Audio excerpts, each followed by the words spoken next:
Hi, this is Tutor Nick P, and this is Suffix 45. Suffix today is naut, N-A-U-T, as a word ending. Okay, somebody wants a screenshot, do it right now. The suffix naut is added to the end of words to imply a voyager, explorer, traveler, etc. Okay, let's continue. The suffix is derived from the Greek word nautis, meaning sailor. Okay, and we got several examples here to show just how it's used. All right, here's the first one. We actually covered this in one of our other, I think, the prefix here. Aeronaut, a person who travels through the air in blimps or hot air balloons. So we did it with aero, and now we're doing it with naut. All right, so he is a professional aeronaut and has a company to sell rides in hot air balloons. Aquanaut, we did aqua too. An underwater explorer. Now, this is interesting. The British use a different term. They say oceanaut. Okay. Let's continue. So he is an aquanaut that studies marine biology. Let's continue. Astronaut, of course, probably the most famous one. A member of a spacecraft, especially from the U.S. It's used as a general term for anybody in any of the programs that could fly to space. But it's especially used for the American ones because a lot of the other space programs have their own names too. Let's continue.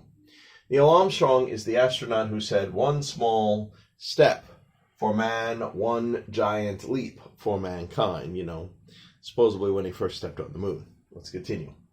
All right, chrononaut in sci-fi. So basically a time traveler. All right.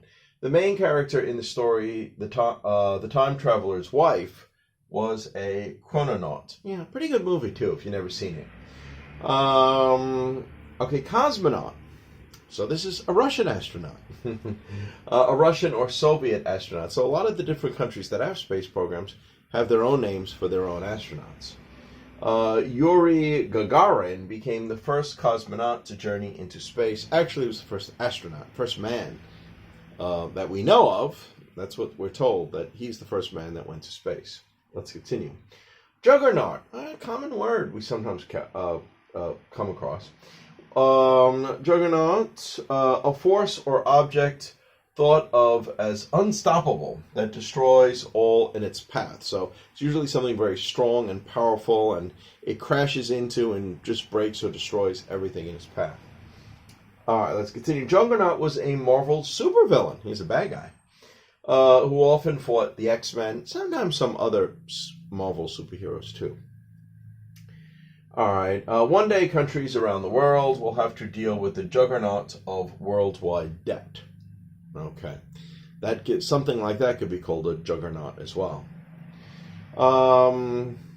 Spationaut. Okay, a French or European astronaut. Yeah, basically, I guess it probably comes from the idea of like the space station, and then you put the naut together with it. Probably the first European astronauts were probably more French, but now they're from all the different countries. All right, so that spationaut worked on the space station for several months. Okay, let's continue. And our last one, taikonaut, an astronaut for the Chinese space program. Yang Li Wei was the first taikonaut to travel to space. Okay, anyway, I hope you got it. I hope it's clear. I hope it's very informative. Thank you for your time. Bye-bye.